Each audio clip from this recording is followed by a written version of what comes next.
Hello everyone, welcome back to my channel doctor Bhavna special education. आज की class में मैं मोस्ट इम्पॉर्टेंट टॉपिक लेकर के आई हूँ जिसके बारे में मैं डिटेल में इंफॉर्मेशन दूंगी आपको। तो सबसे पहले हम जानेंगे कि क्या टॉपिक है। This is your lesson plan. मैं आज की क्लास में लेसन प्लान यानी कि पाठ योजना के बारे में डिटेल में सभी स्टूडेंट्स को बताऊंगी जो कि डिप्लोमा, बीएड, एमएड लेवल के स्पेशल एजुकेशन आईडीडी के स्टूडेंट्स हैं। उनके लिए मोस्ट इम्पॉर्टेंट है बिकॉज आजकल अभी जो आपकी लेसन प्लान फाइल्स का बनाने के लिए सभी स्टूडेंट्स की रिक्वेस्ट आ रही है कि मैम आप प्लीज़ हमें शेयर कीजिए फाइल को। तो मैं सभी स्टूडेंट्स को एक रीज़न ये भी है ना शेयर करने का, बिकॉज अगर मैं आपको शेयर कर दूंगी तो वो स्पून फीडिंग होगी। स्पून फीडिंग यानी कि आप मेरे ऊपर ही डिपेंडेंट हो जाओगे या आप कभी सीख ही नहीं पाओगे। आप सभी स्टूडेंट्स को मैं सिखाने के पर्पज़ से कि आप खुद से जब लेसन प्लान बनाना सीख जाएंगे तो आप लोगों को किसी भी तरह से फाइल को मांगने की या हेल्प की आवश्यकता ही नहीं रहेगी। एंड मैं आप लोगों को 100% अश्योरिटी देती हूँ या फिर मैं आप लोगों को इतना ज़रूर कहूँगी कि जब आप ये क्लास को पूरी ध्यान से सुनोगे, आफ्टर दैट आप लोग खुद से ही लेसन प्लान को बनाना सीख जाओगे और इजीली आप लोग अपनी फाइल्स को बना सकते हैं। एंड ये जो लेसन प्लान फाइल्स का फॉर्मेट मैं आज आप लोगों को एक्सप्लेन करूँगी, ये ओनली जो हमारे टीचर्स ट्रेनिंग हैं, टीचर्स ट्रेनिंग यानी कि जो बीए डिप्लोमा कर रहे हैं या एमएड कर रहे हैं उनके लिए ही इम्पॉर्टेंट नहीं है, बल्कि जो हमारे विशेष अध्यापक है, स्पेशल एजुकेटर्स हैं, वो those are working with special childrens, वो उन टीचर्स के लिए भी ज़रूरी है। क्योंकि जब भी हम विशेष बच्चों के साथ में या वेदर नॉर्मल स्टूडेंट्स के साथ में भी काम करते हैं तो हमें लेसन प्लान बनाने की आवश्यकता रहती है। थ्रू दैट हम लोगों को ईजी रहता है कि हम बच्चे के साथ में किस तरह से हमें किस टॉपिक को लेना है, कौन से टीचिंग मेथड को यूज़ में लाना है या फिर हम लोगों को कैसे मोटिवेशन देना है, ये सारी चीज़ें हम लोग प्री डिसाइडेड हो जाती हैं, जिससे इजी रहता है सारी चीज़ों को बच्चे को सिखाना। सो सभी स्टूडेंट्स से मेरी रिक्वेस्ट है कि प्लीज़ आप ध्यान से सुनिएगा और क्लास को आप अदर स्टूडेंट्स के साथ में भी शेयर कीजिएगा। वन मोर थिंग कि आप लोगों को ये लेसन प्लान फॉर्मेट मैं अभी आपको वाइट बोर्ड पे करवा रही हूँ क्योंकि इसमें मैं आपको एग्जाम्पल या किस तरह से आपको करना है डिटेल में बताऊंगी। तो आप लोगों को जो फॉर्मेट है वो मैं टेलीग्राम चैनल पर भी भेजूंगी एंड इसी क्लास में मैं आप लोगों को जो फॉर्मेट है उसको एक बार शो भी करूंगी।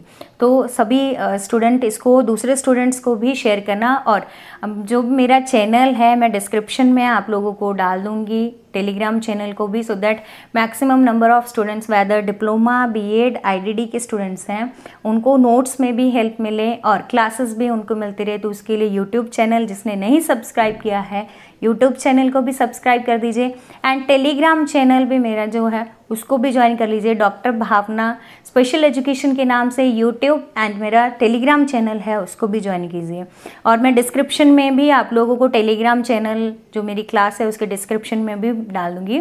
तो आप सभी स्टूडेंट प्लीज़ वहाँ पर जा कर के टेलीग्राम चैनल को ज्वाइन कीजिएगा और आप लोगों को मैं ट्राई करूँ कि बेस्ट नोट्स भी आपको मिल पाएँ एंड डेफिनेटली आप लोगों के लिए हेल्पफुल रहेंगे। सो अभी हम लोग अपने टॉपिक पे आते हैं कि हमारा लेसन प्लान क्या है, जो हमारी पाठ योजना हम लोग कहते हैं बच्चे को सिखाने के लिए।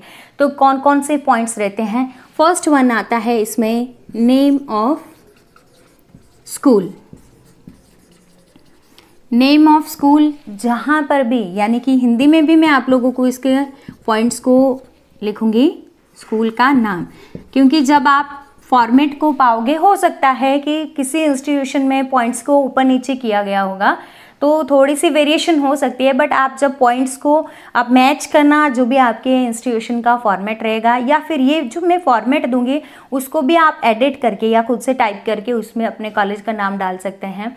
तो ये सबके लिए इम्प्लीमेंट कर सकते हैं आप सभी इंस्टीट्यूशन में। बट हाँ, अगर आप लोगों को कहीं रिस्ट्रिक्ट कर दिया गया है कि नहीं इंस्टीट्यूशन का ही फॉर्मेट आपको यूज़ में लाना है तो उसमें भी सिमिलर ही पॉइंट्स रहेंगे, आप उससे मैच करते हुए आपको वो भी क्लियर हो जाएंगे। स्कूल का नाम यानी कि जहाँ पर भी लेसन प्लान यानी कि जहाँ पर भी आप प्रशिक्षण देंगे और जिन बच्चों के ऊपर आप जो भी लेसन प्लान तैयार करें जिन बच्चों के लिए, वो कौन से स्कूल में पढ़ते हैं उस स्कूल का आपको नाम लिखना है। जैसे मैं कॉलेज में पढ़ा रही हूँ अभी, तो मैं अपने कॉलेज का ही नाम लिख रही हूँ, माणिक्य लाल वर्मा।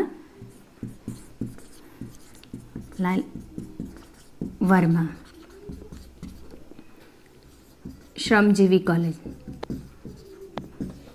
आई एम जस्ट कोडिंग एग्जाम्पल ना, तो हिंदी में ही मैंने लिखा है इसको अभी कि इस कॉलेज, ये तो कॉलेज है, तो अगर हो सकता है कि आप तो जब लेसन प्लान को डिलीवर करोगे तो आप स्पेशल बच्चों के ऊपर काम करोगे तो वो स्कूल रहेगा। तो आप, मैंने एग्जाम्पल दिया है कि श्रमजीवी कॉलेज आपका रहेगा, कॉलेज की जगह आप स्कूल ऐड कर देना। जैसे मैंने स्कूल यहाँ लिख दिया तो ये स्कूल का नाम हो गया, ठीक है। आपको जिस भी एरिया में है या जिस एरिया के स्कूल में आपको भेजा गया आप उसका लिखोगे।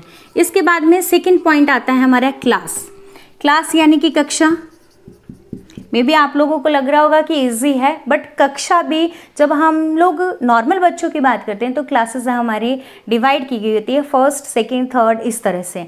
But when we talk about children with special needs, specially 21 types की डिसेबिलिटी है, जिसमें ASD, ऑटिज्म स्पेक्ट्रम डिसऑर्डर है, ऑटिज्म से ग्रसित बच्चे हैं, लर्निंग डिसेबल बच्चे हैं, सेरिब्रल पल्सी बच्चे हैं, या फिर हम लोग कह सकते हैं डाउन सिंड्रोम बच्चे हैं, या IDD जो हमारे इंटेलेक्चुअल डेवलपमेंटल डिसेबिलिटी, बौद्धिक अक्षमता से ग्रसित बच्चे हैं, ये सारे आपको स्पेशल स्कूल में एक ही क्लासरूम में मिलेंगे।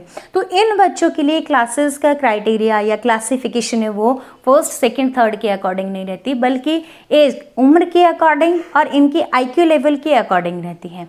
अब ये किस तरह से डिवाइड किया, आप अगर मेरी यूट्यूब पर ही प्रीवियस मैंने क्लास ली है classification of children with special needs, या हम लोग कह सकते हैं कि मानसिक मंदित बच्चों को किस तरह से वर्गीकृत किया गया है, उसकी मैंने क्लास भी ली है, उसमें भी आप डिटेल में जान सकते हैं। क्योंकि बहुत सारे हमारे टीचर्स ट्रेनर्स हैं, हमारे पास स्टूडेंट्स आते हैं कि मैम कौन सी क्लास लिखे हैं, हम लोग फर्स्ट लिख दिया, सेकंड, तो फर्स्ट, सेकंड, थर्ड नॉर्मल बच्चों के लिए रहती है, और स्पेशल बच्चों के लिए हमारी रहती हैं क्लासेस। अगर हम बात करें प्री प्राइमरी, प्री प्राइमरी को हम लोग प्री प्राइमरी ऐसे भी लिख सकते हैं, या प्राइमरी 3 to 6 ईयर्स के बच्चे इसमें रहते हैं, 3 से 6 वर्ष के बच्चे इसमें रहेंगे। एंड इसके बाद में सेकंड हमारी आती है प्राइमरी 1। प्राइमरी 1 में हम लोग बोलते हैं प्राथमिक फर्स्ट, इसमें हमारे रहते हैं 7 to 9 ईयर्स के बच्चे, 7 to 9 ईयर्स के बच्चे, 7 से 9 साल तक के बच्चे इसमें रहते हैं। प्राइमरी सेकंड में हमारे 9 to 11 ईयर्स के बच्चे रहेंगे। एंड सेकेंडरी, अभी यहाँ मैंने प्राथमिक 1 लिखा है, तो इस तरह से प्राथमिक सेकंड आप लिख सकते हैं। सेकेंडरी 11 to 13 ईयर्स के बच्चे रहेंगे इसमें। सेकेंडरी को आप सेकेंडरी लिख दीजिएगा। इसके बाद में हमारा आता है pre vocational first.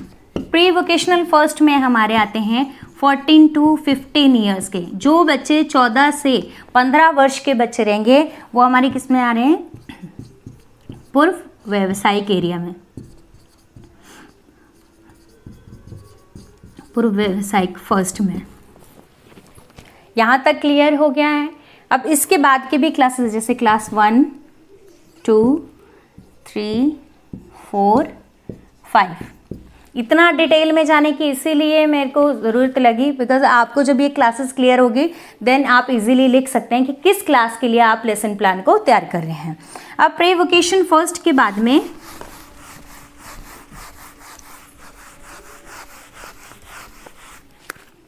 Pre vocation, short में ही लिख रही हूँ, सेकेंड। अभी हमारे इसमें रहेंगे 16 to 18 ईयर्स के, जो कि हमारे 16 से 18 साल के बच्चे रहेंगे वो इसमें रहेंगे। वोकेशनल, जिसको हम बोलते हैं व्यावसायिक, मतलब जो 18 वर्ष के बाद के बच्चे रहते हैं, अबव 18 लिखेंगे, कि 18 वर्ष से ऊपर के स्टूडेंट्स जो रहेंगे वो व्यावसायिक एरिया में जाएंगे, यानी कि इनको एकेडमिक कौशलों को, शैक्षणिक कौशलों को नहीं सिखाते हैं, बल्कि इनको व्यावसायिक संबंधी प्रशिक्षण को ही दिया जाता है। बहुत सारे स्कूल्स ऐसे भी रहते हैं जो इन बच्चों को 18 वर्ष तक ही स्कूल में एडमिशन मिलता है, आफ्टर दैट इनको वोकेशनल ट्रेनिंग ही दिया जाता है, यानी कि व्यावसायिक प्रशिक्षण ही दिया जाता है, इनको स्कूल में एडमिशन नहीं दिया जाता, बट कई स्कूल्स रख भी लेते हैं, है ना। तो अब हम लोग क्लास का हमारा आया, तो क्लास में हम लोग देखेंगे कि हम लोग इसमें क्या करेंगे, एज का भी हमारा एज रेंज भी आती है, आयु किसकी, जो हमारे स्टूडेंट्स हैं। अब क्लास आयु अगर हमने सपोज कीजिए कि 3 to 6 ईयर्स के हैं, ठीक है, तो 3 से 6 वर्ष के बच्चे हैं, तो मैंने कौन सी क्लास बताई थी इसमें, प्री प्राइमरी लेवल के बच्चे जो थे वो 3 से 6 साल के थे, तो इसीलिए क्लास कौन सी हो गई हमारी, प्री प्राइमरी, और उम्र कितनी हो गई, 3 to 6 ईयर्स है। अब इसमें आपका डेट भी आएगा, डेट आपका यानी जो दिनांक आप लिखते हैं कि किस दिनांक को आपने बच्चे के लिए लेसन प्लान को दिया, वो आपका आएगा। Name of teacher training teacher training में जो प्रशिक्षण करता है, प्रशिक्षण कर्ता का नाम आएगा, जो भी प्रशिक्षण देने वाला है। अब सपोज कीजिए कि मैं आप लोगों को लेसन प्लान बता रही हूँ, मैं आपको कोई टास्क को सिखा रही हूँ, तो यहाँ पर मेरा नाम आ जाएगा, डॉक्टर भावना। आप लोग बच्चों के लिए लेसन प्लान बनाएंगे तो आपका आएगा। बहुत सारे स्टूडेंट्स का मेरे को ये भी पूछते हैं, क्योंकि स्टूडेंट्स के डाउट्स रहते हैं कि मैम यहाँ किसका नाम लिखेंगे, तो यहाँ आपका खुद का नाम आएगा। एंड नेक्स्ट हमारा आता है टाइम, कि आपने, क्योंकि ये हम लोग बच्चे को टास्क को सिखाने से पहले ले रहे हैं कि टाइम हम लोग कितना, ड्यूरेशन भी लिखा होगा कहीं, या टाइम भी है, ड्यूरेशन अवधि हम बोलते हैं, या समय हम बोलते हैं, अवधि या समय, कितने समय तक हम बच्चे को सिखाएंगे। मिनिमम हम लोग 30 to 35 मिनट्स का रहता है, तो जब भी आप लेसन प्लान में टाइम लिखोगे 30 to 35 का मिनिमम रहता है ना।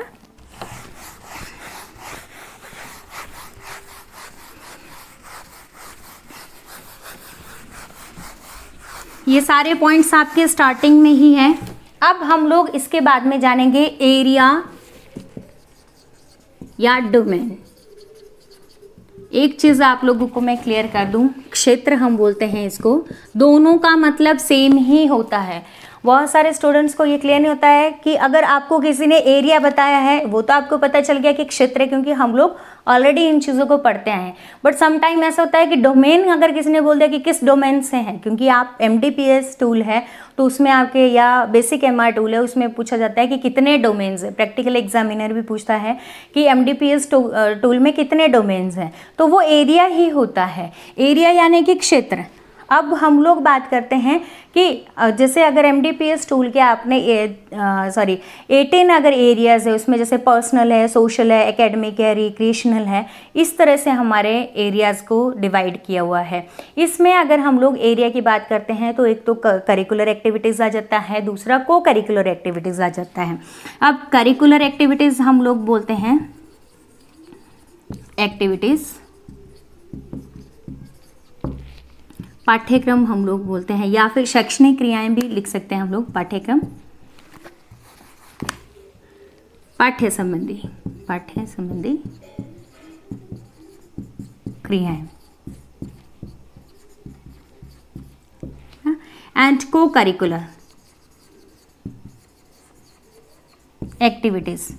अब आपको एरिया में लिखना है तो आप लोग इसमें क्या, को करिकुलर हम बोलते हैं सब पाठ्य संबंधी क्रियाएं। Curricular activities which is related to your academic area, जो आपके शैक्षणिक एरिया से संबंधित रहती है। अगर आप लोग देखेंगे डिप्लोमा के स्टूडेंट्स भी आपको 15 लेसन प्लान दिए होंगे, जिसमें 8 तो आपके जो डिलीवर करने हैं वो शैक्षणिक एरिया से रहेंगे, एंड दूसरे आपके जो 7 लेसन प्लान है वो को करिकुलर एक्टिविटीज़ रहती है, जिसमें हमारे खेलना कूदना ये सारी आ जाती है, गेम्स हैं कोई किसी भी प्रकार से, वो सारी आपकी इसमें जाती है। लेकिन यहाँ पे रीडिंग राइटिंग अरिथमेटिक का है, या फिर आप जो भी हम लोग कह सकते हैं कि पढ़ाई लिखाई से मीनिंगफुल काउंटिंग ले लिया हमने बच्चे के लिए, या फिर हम अदर कोई भी बच्चे का नाम लिखना लिया या उसका एड्रेस लिखना लिया, व्हाटएवर जो भी टास्क हम लोग उसके एकेडमिक एरिया से संबंधित कौशलों को सिखा रहे हैं वो आपके को करिकुलर में आएगी, करिकुलर में आएगी। और को करिकुलर में जो भी हमारे फ्री टाइम की रिक्रिएशनल एक्टिविटी है, मनोरंजनात्मक क्रियाएं हैं, वो आपके इसमें आएगी। आप लोग चाहें तो आपके जैसे जो MDPS के डोमेन्स दिए हुए हैं, एरियाज दिए हैं, उसके according personal, social, academic, recreational, उस अकॉर्डिंग भी लिख सकते हैं। It's up to you.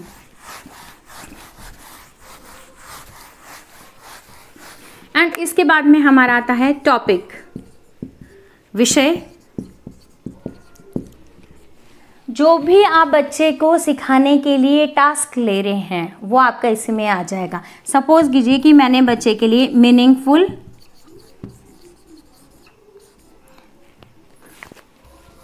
Counting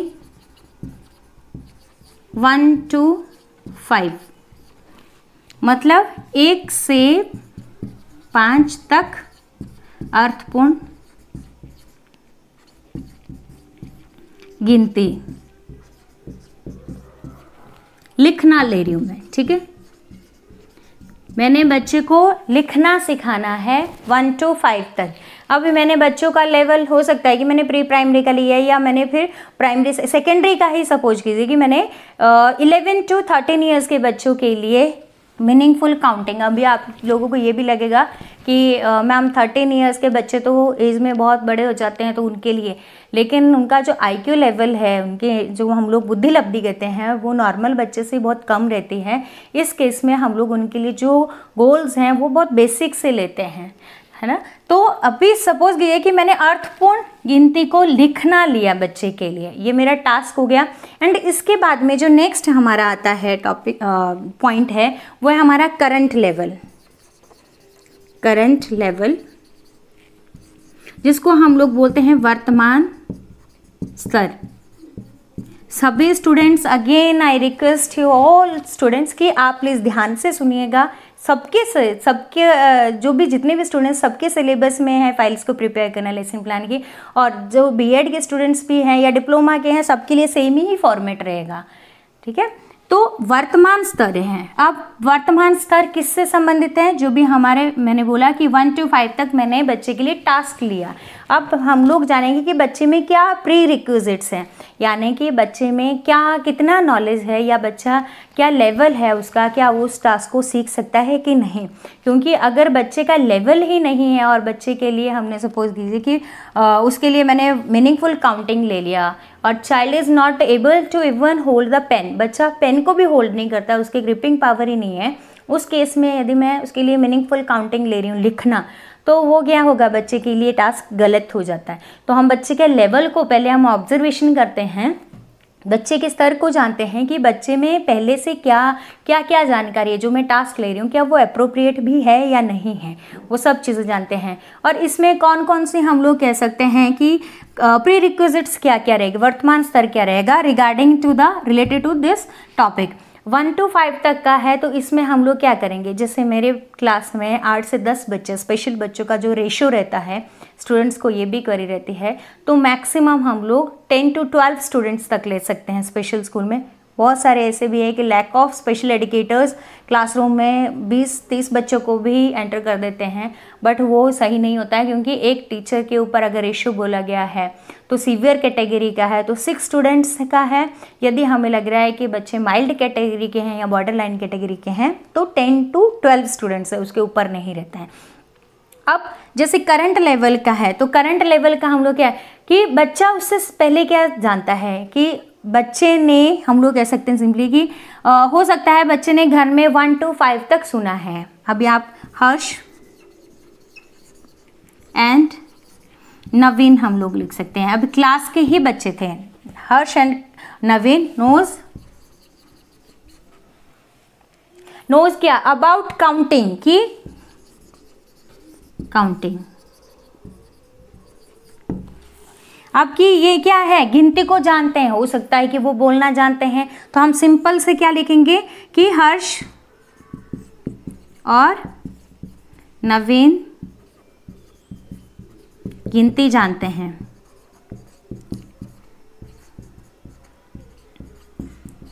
या आप लिख सकते हैं कि कोई भी स्टूडेंट है कि Sunaina has heard about counting, 1 to 5 तक काउंटिंग उसने सुनी है। तो इस तरह से आप लिखते हैं कि किसी स्टूडेंट ने क्या है, गिनती को जानते हैं। कोई बच्चे आप लिख सकते हैं कि the I hand coordination, I hand coordination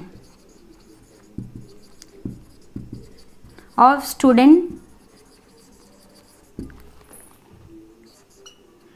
was good, कि उनका जो आई हैंड कोऑर्डिनेशन है वो कैसा है, सही है ना। तो अब आई हैंड कोऑर्डिनेशन हम बोलते हैं कि हाँ, आंखों और हाथों इज करेंगे इसमें, सॉरी वॉज तो बाद में चला जाएगा आपका पास्ट में। जब हम लोग लेसन प्लान को लिखते हैं तो विल में लिखते हैं, प्रेजेंट में लिखते हैं। हाथों का समन्वय सही है। इसके बाद में आप थर्ड लिख सकते हैं कि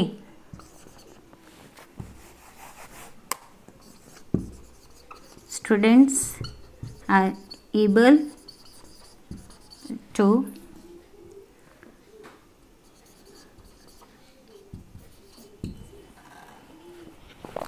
टू फॉलो लिख सकते हैं, फॉलो इंस्ट्रक्शंस।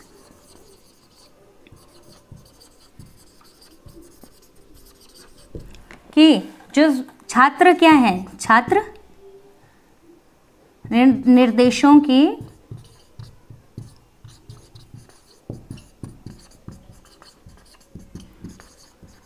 कर सकते हैं।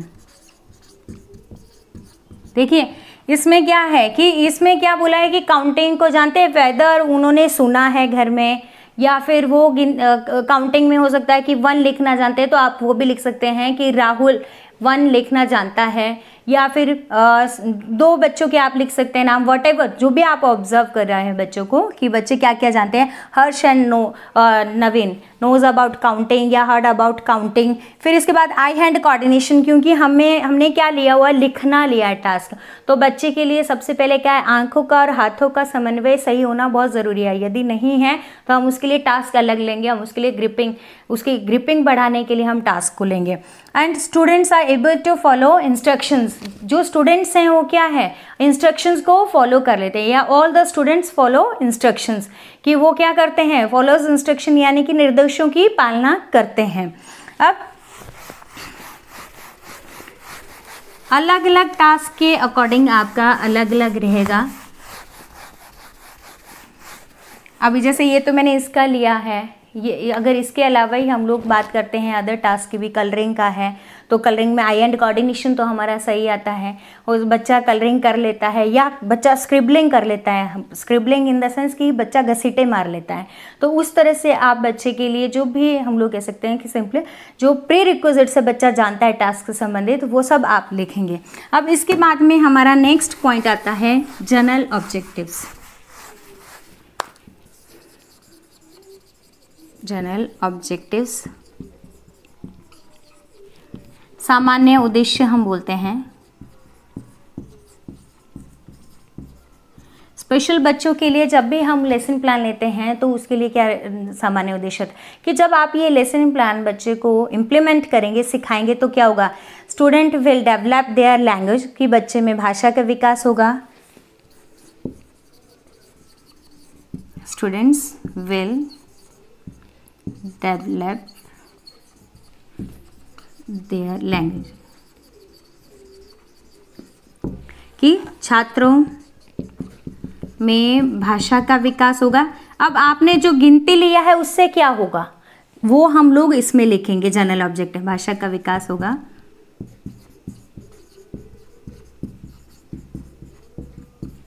फर्स्ट पॉइंट ये आ जाएगा क्योंकि भाषा का ऑब्वियस है कि बच्चा नई वोकैबलरी सीखेगा, उसमें शब्दावली बढ़ेगी तो भाषा का विकास होगा। इसके बाद में हम लोग लिख सकते हैं कि student will know how to write counting. Student will know how to write counting 1 to 5, क्योंकि हमारा जो लिखने के लिए हमने टास्क लिया था वो 1 to 5। छात्र 1 से 5, सॉरी मैंने हिंदी में ही लिख दिया, चलिए कोई बात नहीं, से 5 तक गिनती लिखना सीख जाएंगे।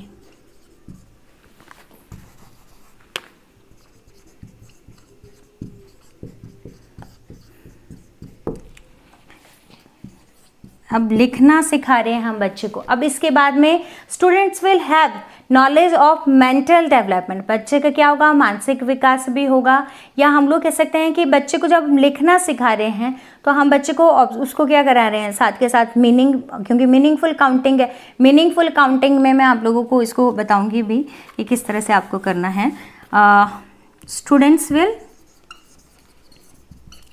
जैसे हम लोग मीनिंगफुल काउंटिंग यदि बच्चों के लिए ले रहे हैं तो मीनिंगफुल काउंटिंग का मतलब होता है जैसे 1 के आगे 2 ऑब्जेक्ट्स हैं, तो 2 ऑब्जेक्ट्स अगर हमने लिए हैं तो वो बताएंगे कि मीन क्या है। जैसे 2 बैलून लिया है तो बैलून बच्चे को कॉन्क्रीट वे में भी सिखा रहे हैं बच्चे को, या मैं बच्चे को फ्लैश कार्ड के माध्यम से भी सिखा रही हूँ, तो उससे बच्चे को क्लियर कॉन्सेप्ट मिल रहा है कि बच्चे को 2 मैंने क्या किया, पहले चार्ट पेपर पे दिखा दिया, फिर बच्चे को फ्लैश कार्ड के ऊपर जो भी मैं बच्चे को डॉट डॉट के माध्यम से बच्चे को सिखा रही हूँ उस तरह से हम सिखा रहे हैं। तो बच्चे को हम लोग कह सकते हैं कि मेंटल कैलकुलेशन भी करना सीख सकता है, या कहीं शॉप पे भी जाता है तो इजीली क्या है, अगर 1 to 5 तक भी उसने किया है तो आराम से वो क्या लेन देन कर सकता है इस तरह से मैथमेटिकल एरिया में। तो students will have new knowledge of, students will have new knowledge of mental development.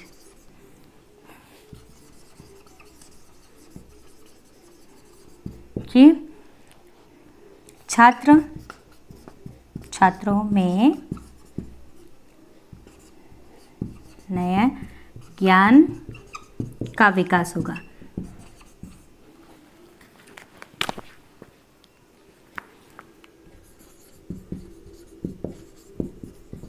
किससे संबंधित है, मानसिक हम लोग लिख सकते हैं। एंड इसी के साथ ही साथ हम लोग की जब बच्चे को ग्रुप में कोई एक्टिविटी सिखाते हैं तो इट्स वेरी ऑब्वियस कि बच्चे में सोशलाइजेशन डेवलपमेंट भी होता है। तो इसमें हम लोग सिंपली और लिख सकते हैं कि बच्चे में सामाजिक विकास होगा। इसके साथ ही साथ हम लोग लिख सकते हैं कि मैथमेटिकल एरिया में बच्चे का मेंटल लिख सकते हैं, या new knowledge of mathematical development, या मैथमेटिकल एरिया में भी बच्चे का विकास होगा। इस तरह से आप लोग पॉइंट्स को ऐड ऑन कर सकते हैं। अब ये तो हमारा क्या जनरल ऑब्जेक्टिव्स रहे हैं।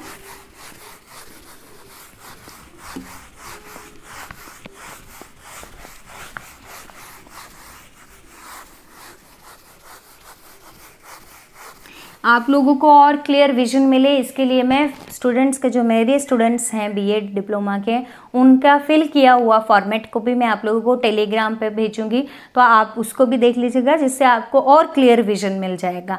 अब इसके बाद में हम लोग बात करेंगे स्पेसिफिक ऑब्जेक्टिव्स, जिसको हम लोग बोलते हैं विशिष्ट उद्देश्य। विशिष्ट उद्देश्य हम लोग, जो जनरल ऑब्जेक्टिव्स हैं वो तो हम लोग क्या करते हैं कि जो विषय से संबंधित रहते हैं ना। अब जो स्पेसिफिक है उसमें भी पॉइंट्स अलग अलग दिए हुए हैं। इसमें फर्स्ट क्या आ रहा है हमारा, कंडीशन, जो हम लोग हिंदी में बोलते हैं कि स्थिति है। एंड सेकंड है हमारा कि पर्सन अफेक्टेड। पर्सन अफेक्टेड हम बोलते हैं कि व्यक्ति प्रभावित, या बच्चे जो हमारे प्रभावित हैं, प्रभावित बच्चे कर सकते हैं।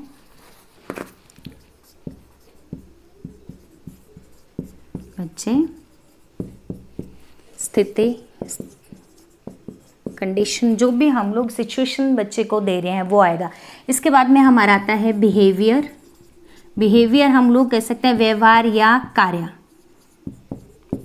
या हम लोग टास्क या बोल सकते हैं कि कार्य, whatever you want to teach your student, जो भी आप बच्चे को सिखाना चाहते हैं। एंड इसके बाद में लेवल ऑफ परफॉर्मेंस,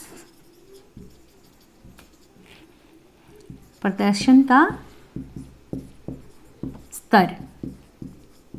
प्रदर्शन का स्तर हम बोलते हैं कि जो बच्चे के प्रदर्शन का स्तर रहेगा। डेडलाइन, डेडलाइन हम लोग बोलते हैं कि जो हमने अंतिम मतलब कह सकते हैं ना कि हम कार्य को इतने ही इसमें करना है, आपको इतने ड्यूरेशन में करना है, वो आपका आएगा। अभी कंडीशन हम लोग कहते हैं कि when told to do, when told to do, जब करने को कहा जाएगा, कहा जाएगा। प्रभावित बच्चों में नेम ऑफ द स्टूडेंट्स आ जाएगा, जिसमें हो सकता है कि रितिका,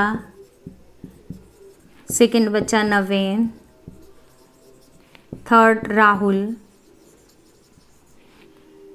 फोर्थ नेहा, मतलब सेम लाइक दैट आपके हो सकता है कि 8-10 बच्चे जो हैं वो आप उनके नाम यहाँ लिखोगे।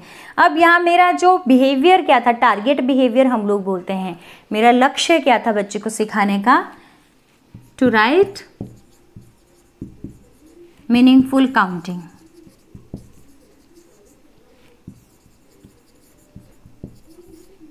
वन टू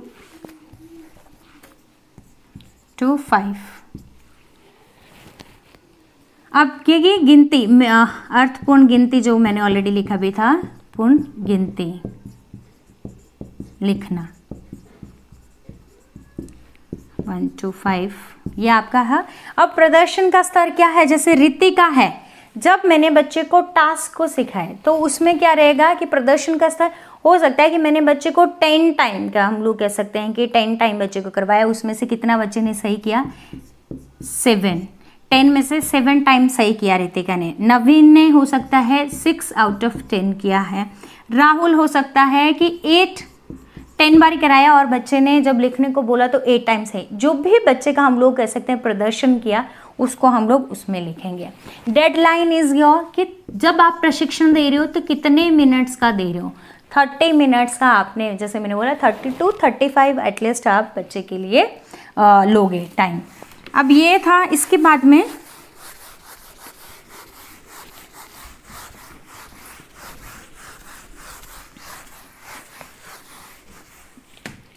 इस पॉइंट के बाद में नेक्स्ट हमारा आता है जो कि हम लोग कह सकते हैं motivation. It's very important for all. Motivation हम लोग सिंपल कह सकते हैं कि प्रेरित करना। आप कोई भी टास्क को ले रहे हैं, हम लोग जितने भी सामान्य स्टूडेंट्स हैं या फिर मैं पढ़ा रही हूँ बच्चों को, तो बीएड है, डिप्लोमा है या 10th 12th तक की बात करते हैं, इवन फर्स्ट क्लास में भी हैं, तो नॉर्मल बच्चों को मोटिवेशन देने की नीड ऐसा नहीं रहते हैं। वो सेल्फ मोटिवेटेड होते हैं, वहीं से ही प्रेरित होते हैं। उनको पता है कि मैं अगर इस टास्क को सीखूंगी या मैं अच्छे से पढ़ाई करूंगी then I will get good marks, मैं अच्छे मार्क्स लूँगी, अच्छा स्कोर करूँगी। But when we talk about children with special needs, उनको कोई फ़र्क नहीं पड़ता है। अगर इवन इन बच्चों का आपने ऑब्जर्वेशन भी किया होगा, आप देखोगे इन बच्चों के सामने यदि खाना भी रखा हो तो सीवियरिटी लेवल इतना ज़्यादा होता है कि ये बच्चे इतना भी इनिशिएटिव नहीं लेते हैं कि मुझे भूख लगी और मैं खाना खा लूँ। तो उसके लिए भी आपको इनको मोटिवेशन देना पड़ेगा। और एकेडमिक एरिया में तो बात ही अलग है। तो पर्सनल हम लोग कहते हैं खाना पीना, ब्रशिंग करना, टॉयलेटिंग करना, ये सारी ड्रेसिंग करना, इन सब एरिया में भी ये देवर फुल्ली डिपेंडेंट ऑन अदर्स, ये दूसरे पे डिपेंडेंट रहते हैं। तो ऐसे स्थिति में हमें इनको मोटिवेट करना बहुत ज़रूरी रहता है, प्रेरित करना। कैसे? स्पेशल एजुकेटर अच्छा वही होता है जो बच्चे को motivation they. Motivation in the sense कि अभी जैसे मैंने बच्चे के लिए 1 to 5 तक गिनती लिया, तो आप कैसे मोटिवेट कर सकते हैं? आपने बच्चे को गुड मॉर्निंग विश किया, गुड मॉर्निंग बच्चों, आप सब कैसे हैं? आज मैं मार्केट गई थी और आप लोगों को पता है कि मेरे को जब शॉप पे जाना था और शॉप पे गई थी तो मुझे 5 रुपीज़ की चॉकलेट लेनी थी। मैंने शॉपकीपर को 10 रुपीज़ दिए और उसने मुझे ₹5 वापस दिए। लेकिन आप लोग भी जब मार्केट जाओगे तो आप लोग जब शॉपकीपर को पैसे दोगे तो क्या आपको पैसे मिलेंगे? आप कितने पैसे उससे लोगे? आपको पता है कि कितने? तो सेम लाइक दैट आप बच्चे को मोटिवेशन दे सकते हैं, या और भी आप जितने आप जितने ज़्यादा क्रिएटिव होंगे उतने ही अच्छे वे में आप बच्चे को मोटिवेशन दे सकते हैं। आप बच्चे को चार्ट पेपर पे बच्चे को दिखा सकते हैं ऑब्जेक्ट्स, या बच्चों के सामने सपोज कीजिए कि मैंने बच्चे के लिए लिखना लिया है। लिखना लेने के लिए मैं बच्चे को बोल सकती हूँ कि बेटा आपको पता है मेरे हाथ में कितना है, ये मेरे पास 1 पेन है। अब ये तो आपको पता लग गया कि ये 1 है, बट अगर हमें कोई बोल दे कि आपको आपका मोबाइल नंबर आप लिख करके बताओगे, आपको पता है कैसे लिखना है इसको। अब सेकेंडरी क्लास के बच्चे जो 11 to 13 ईयर्स के बच्चे हैं उनको क्यूरियोसिटी भी रहती है कि हाँ हमें लिखना सीखना है। तो चलिए आज मैं आप लोगों को 1 to 5 तक गिनती सीखेंगे, और थ्रू दैट आप लोग कहीं भी नंबर्स को लिख सकते हैं इजीली, है ना। तो इस तरह से आप लोग अलग अलग वे में बच्चे को मोटिवेशन दे सकते हैं। मोटिवेशन अलग अलग टॉपिक्स पे अलग अलग हो सकता है। जैसे हम प्री वोकेशनल वाले बच्चे हैं तो जो गर्ल्स हैं उनको अगर हमें दाल में से कंकड़ को छांटना लेना है या चावल में से कंकड़ छांटना लेना, उससे फाइन मोटर स्किल बच्चे का सही होगा। सूक्ष्म क्रियाएं करने में बच्चा सक्षम होगा। तो उसके लिए हम लोग बच्चे को क्या बोल सकते हैं कि देखो बेटा मेरे को आज घर में बहुत ज़्यादा काम था, मैं दाल में से कंकड़ को छांट ही नहीं पाई, तो क्या आप लोग मेरी हेल्प कर सकते हो? तो उसमें बच्चे रेडीनेस दिखाएंगे और आपके साथ में हेल्प करने के चक्कर में क्या आप उनको इजीली टास्क को भी सिखा सकते हैं। तो मोटिवेशन में जिस भी वे में आप बच्चे को मोटिवेट कर रहे हैं वो सारे पॉइंट्स आपके उसमें आ जाएंगे। एंड इसके बाद में हमारा आता है क्लासरूम अरेंजमेंट। क्लासरूम अरेंजमेंट बहुत मस्ट रहता है, क्योंकि जब तक आपकी क्लास अरेंज नहीं रहेगी, प्रबंधन नहीं रहेगा क्लास का, तब तक आप बच्चे को टास्क नहीं सिखाते। अब जब भी क्लासरूम में आप जाते हो तो आप बच्चे को किस तरीके से बिठाते हैं? तो आपका हो सकता है कि अगर आप कोई गेम बच्चे को खिला रहे हैं, सपोज कीजिए कि आप बच्चे को पासिंग द बॉल सिखा रहे हैं, तो टीचर यदि बीच में बैठा हुआ है, दिस इज टीचर, और ये आपके स्टूडेंट्स हैं जो टीचर के सामने साइड में बैठे हुए हैं, है ना, स्टूडेंट्स हैं, ये स्टूडेंट्स हैं। तो एक तो आप सर्कल में बना सकते हैं जो क्लासरूम का आपको ड्रॉ करना रहेगा क्लासरूम अरेंजमेंट में, या फिर आपका हो सकता है कि एल शेप में है। बच्चे को इस वे में बिठा सकते हैं। यहाँ यदि हम सपोज करते हैं कि ये टीचर की है और ये सब स्टूडेंट्स हैं, ना, तो ये स्टूडेंट्स रहेंगे। इस वे में भी आप बच्चे को बिठा सकते हैं। एंड इसी के साथ ही साथ आप यू शेप में, ये यू शेप में है तो ये टीचर है, दिस इज योर टीचर, ये हमारे स्टूडेंट्स हैं, तो ये शेप में भी आप बच्चे को बिठा सकते हैं। या हम बच्चे को इस तरह से भी हम बच्चे को बिठा सकते हैं। तो जिस भी वे में आप देखोगे कि बच्चे बैठे होंगे क्लासरूम में ऑलरेडी, तो आप उस शेप को बना दोगे। ये टीचर है तो यहाँ स्टूडेंट्स रहेंगे, तो ये टीचर है आपका। तो इस किसी भी वे में अगर आपको लग रहा है कि क्लासरूम का अरेंजमेंट आप कर रहे हो या ऑलरेडी आप टीचर ट्रेनिंग से आपने कहीं किए हुए क्लासरूम में आप जा रहे हो, तो जिस भी अरेंजमेंट के में बैठे होंगे बच्चे, उस शेप को आपने बनाना है। अब इसके बाद में हमारा आता है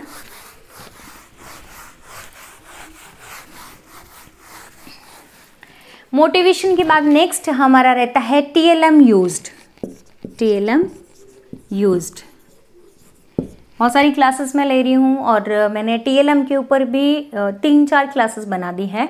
तो आप देखोगे TLM यानी कि शिक्षण सहायक सामग्री, teaching learning material, teaching learning material हम बोलते हैं इसको, शिक्षण सहायक सामग्री।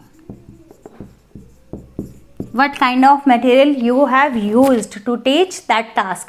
आप उस टास्क को सिखाने के लिए कौन से शिक्षण सहायक सामग्री का यूज़ करें। जैसे मैंने लिखना लिया तो मैं कॉपी पेन ले रही हूँ बच्चे के लिए, मैंने बच्चे के लिए वाइट बोर्ड का यूज़ किया, मैंने प्रोजेक्टर का यूज़ किया, मैंने बच्चे के लिए चार्ट पेपर का यूज़ किया, फ्लैश कार्ड का यूज़ किया, या फिर मैंने किसी भी हम लोग कह सकते हैं कि ऑब्जेक्ट का यूज़ कर रहे हैं, वो सारा हम लोग ड्रॉ कर देंगे या हम लोग उसको लिखेंगे भी पेन, पेंसिल, कॉपी, सारी चीज़ें, चार्ट पेपर है, what ever you have used कि आपने बच्चे को सिखाने के लिए लिया है। जैसे मैंने बोला दाल में से अगर या चावल में से आपको कंकड़ छाटने हैं तो उसमें से आपने दाल क्या यूज़ किया, आपने कंकड़ का लिया, प्लेट लिया अपने बच्चों के लिए अलग, तो वो सारी प्लेट्स को भी आप सबको मतलब क्या करेंगे, लिख देंगे।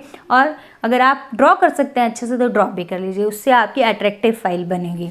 अब टीचिंग लर्निंग मटेरियल के बाद में और मोटिवेशन के बाद में हमारा रहता है प्रोसीजर। प्रोसीजर यानी कि प्रक्रिया। जो भी प्रक्रिया हम बच्चे को टास्क को करते समय या कराते समय दोहराते हैं वो सारी आपकी उसमें आएगी, है ना। अब इसमें हमारा सबसे पहले आता है कि टीचर एक्टिविटी। यानी कि जो अध्यापक क्रिया या शिक्षक क्रिया, इसमें आप टीचर ट्रेनिज हैं या फिर स्पेशल एजुकेटर है, what ever teacher in the classroom, वो जो भी पढ़ाने के लिए यूज़ में ला रहा है, जो भी प्रोसेस उसको प्रक्रिया को दोहरा रहा है, वो सारी इसमें आ जाएगी। एंड स्टूडेंट्स एक्टिविटी, छात्र प्रक्रिया, कि जो यहाँ टीचर ने दोहराया और यहाँ बच्चा इमिटेट कर रहा है, उसको दोहराते हुए कर रहा है। अब टीचर कैसे कर रहा है, अब मैं इसको बोर्ड पे लिखूंगी, it will take long time, तो मैं आप लोगों को वर्बली बता रही हूँ कि जैसे टीचर क्लासरूम में गया, टीचर ने बच्चों को गुड मॉर्निंग विश किया एंड बच्चों ने भी क्या किया, गुड मॉर्निंग विश किया टीचर को। फिर टीचर ने बच्चे को गुड मॉर्निंग विश करने के बाद बच्चों को चार्ट की हेल्प से बच्चे को टॉपिक को इंट्रोड्यूस किया, बच्चे ने ध्यानपूर्वक देखा, टीचर ने बच्चे को एग्जाम्पल देते हुए मोटिवेट किया और बच्चे मोटिवेट हुए। देन उसके बाद में टीचर ने बच्चे को चार्ट पेपर के ऊपर 1 लिखा हुआ बताया और 1 का ऑब्जेक्ट दिखाया। 1 के आगे जो भी ऑब्जेक्ट बने होते उसको, क्योंकि we are talking about meaningful counting, तो उसके आगे बने हुए ऑब्जेक्ट को मूर्त रूप से भी दिखाया। बच्चों ने ध्यानपूर्वक चार्ट पेपर पर बने हुए शेप की 1 के नंबर को देखा और 1 के ऑब्जेक्ट को देखा। इस तरह से टीचर ने फिर बच्चों को एक एक करके वर्कशीट्स को प्रोवाइड किया और बच्चों ने वर्कशीट्स को लिया। टीचर ने बच्चों को पेन को भी दिया या पेंसिल को दिया, इरेजर को दिया, बच्चों ने कॉपी जो भी पेन और पेंसिल वटेवर जो भी उसको गिवन किया गया था, प्रोवाइड किया था, वो बच्चों ने लिया। तो जो टीचर कर रहे हैं एक्टिविटी सेम बच्चे इमिटेट कर रहे हैं। टीचर ने बच्चे को डॉट लगे हुए 1 पर, पहले तो टीचर ने बताया कि किस तरह से उसको डॉट ज्वाइन करने हैं, ट्रेसिंग करना सिखाया। फिर बच्चों ने इमिटेट करते हुए डॉट लगे हुए 1 के शेप पर या 1 के नंबर पर ट्रेसिंग किया। देन फिर इसी तरह से हम लोग जो भी 1 बाई 1 स्टेप्स हम लोग कह सकते हैं कि डॉट लगे हुए पे किया। फिर बच्चे ने, हम लोग कह सकते हैं सिंपली कि बच्चे ने फ्रॉम मेमोरी, अपने जो मेमोरी से उसको लिखना सीखा। जो प्रोसेस को हम लोग करते हैं, पहले तो पूरा हम लोग कह सकते हैं कि फ्लैश कार्ड बच्चे के हाथ में दिया और उसके ऊपर फिंगर से ट्रेसिंग करने को बोला। फिर बच्चे को डॉट पर डॉट बने हुए नंबर 1 के इस पे बच्चे को डॉट ज्वाइनिंग करने के लिए बोला। फिर बच्चे को अपनी मेमोरी से कि बच्चे को वो क्या गया, हाइड कर दिया गया और बच्चे को खुद से ही 1 को लिखना सिखाया गया। सेम लाइक दैट बच्चे को 2 के नंबर को भी इंट्रोड्यूस किया, क्योंकि हम लोग जब 1 to 5 तक काउंटिंग लिखना सिखा रहे हैं तो हम लोग ऐसा नहीं है कि हम लोग 1 2 3 4 बच्चा जो नॉर्मल बच्चे जिस तरह सीखते हैं उस तरह से सीख जाते हैं। नो, हम बच्चे को 1 by 1 पहले 1 लिखना सिखाया, फिर 2 लिखना सिखाया, फिर 3 लिखना सिखाया। इस तरह से टास्क को हम बच्चे को सिखाते हैं। और बच्चे को जब हम कोई नया टास्क सिखाते हैं तो जो पहले सिखाई हुई चीज़ें उसको रिवाइज ज़रूर कराते हैं, सो दैट बच्चा उसको भूले नहीं। तो ये तो प्रोसीजर में आया। अब इसके बाद में नेक्स्ट हमारा रहता है इवैल्यूएशन। इवैल्यूएशन यानी कि मूल्यांकन। मूल्यांकन हम लोग कहते हैं कि अब जब भी हमने कोई टास्क को बच्चे को सिखाया है तो हम किस तरह से इवैल्यूएट करें, बच्चे से किस तरह से क्वेश्चंस को पूछ रहे हैं वो हम लोग। तो फर्स्ट क्वेश्चन हमारा क्या बन जाता है, what we have learn today, हमने आज क्या सीखा। फिर आप बच्चे को पूछ सकते हैं कि 1 कैसे लिखते हैं, how can we write number 1, या फिर किस तरह से 2 लिख सकते हैं, 3 किस तरह से लिख सकते हैं। इस तरह से आप क्वेश्चन जो भी लिख रहे हैं वो आप क्वेश्चंस को फॉर्म करोगे। आप मिनिमम 4 क्वेश्चंस को इस तरह से बनाते चलोगे। पहला तो क्या टास्क सीखा, फिर जो भी टास्क हम लोग कि 1 नंबर तो एक ऑब्जेक्ट का क्या मतलब होता है, कैसे उसको लिखते हैं, 2 कैसे लिखते हैं, 3 कैसे लिखते हैं, इस तरह से जैसे आपने क्वेश्चन नहीं किया। इसके बाद में नेक्स्ट हमारा आता है सेल्फ इवैल्यूएशन। ये इवैल्यूएशन जो है यहाँ पर टीचर मतलब कि जो बच्चों का, स्पेशल बच्चों का आप इवैल्यूएशन करोगे, मूल्यांकन करोगे कि आपने टास्क को बच्चे को सिखाया। और यहाँ पे सेल्फ इवैल्यूएशन जहाँ पे टीचर खुद का करता है।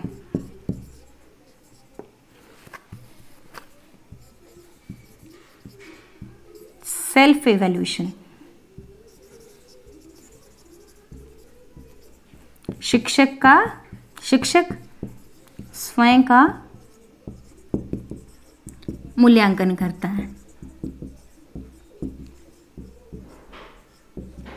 अब स्वयं का कैसे कर सकते हैं कि अब जब मैं आप लोगों को पढ़ा रही हूँ तो मैं सबसे पहले मैं देखूंगी कि classroom of management was good और नॉट, कि मेरा कक्षा का जो कक्षा प्रबंधन है वो सही था कि नहीं था, मैंने क्लास अच्छे से अरेंज किया था कि नहीं किया था। सेकंड हम लोग लिख सकते हैं कि कॉन्फिडेंस लेवल वाज गुड और नॉट, कि मैं जब बोल रही हूँ तो जब मैं बोल रही थी तो मेरा हम लोग कह सकते हैं कि कॉन्फिडेंस, आत्मविश्वास है वो पूर्ण रूप से था कि नहीं था। ऐसे तो नहीं था कि मैं घबराई हुई थी या मुझे घबराहट हो रही थी। अगर मुझे लग रहा है, वैसे तो स्टूडेंट्स अपना नेगेटिव पॉइंट्स नहीं लिखते हैं, बट अगर आपको लग रहा है कोई नेगेटिव पॉइंट भी है तो यू कैन राइट, उसको आप लिख सकते हैं सो दैट आप उसमें इम्प्रूवमेंट ला सकें। और आप इसके बाद में आप लिख सकते हैं कि टीचिंग मेथड वाज गुड और नॉट, कि जो पढ़ाने के हम लोग विधियों का यूज़ किए कि वो सही था कि नहीं। TLM वाज यूज्ड और नॉट, जो शिक्षण सहायक सामग्री है वो आपने यूज़ की थी कि नहीं की थी। यदि की थी तो आप लिख सकते हैं TLM वाज यूज्ड अप्रोप्रिएटली, आप सही तरीके से TLM का यूज़ किया गया था।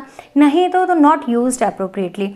वटेवर जो आपको लग रहा है आपके टीचिंग के दौरान कि आपके जो पूरी प्रक्रिया गई स्टार्टिंग से लेके एंड तक, वो आप सारा आप अपना उसमें लिखोगे। सारा इन द सेंस कि आपको खुद के जो पढ़ाए गए उसमें कैसा लगा, कि आपके कॉन्फिडेंस सही था, क्लासरूम अरेंजमेंट सही था, पढ़ाने का तरीका आपका, या फिर हम लोग कह सकते हैं कि TLM सही से यूज़ किया गया था, वाइट बोर्ड सही से यूज़ किया गया था, स्टिमुलस वेरिएशन आपकी सही थी कि नहीं, स्टिमुलस वेरिएशन वाज गिवन मतलब यूज्ड।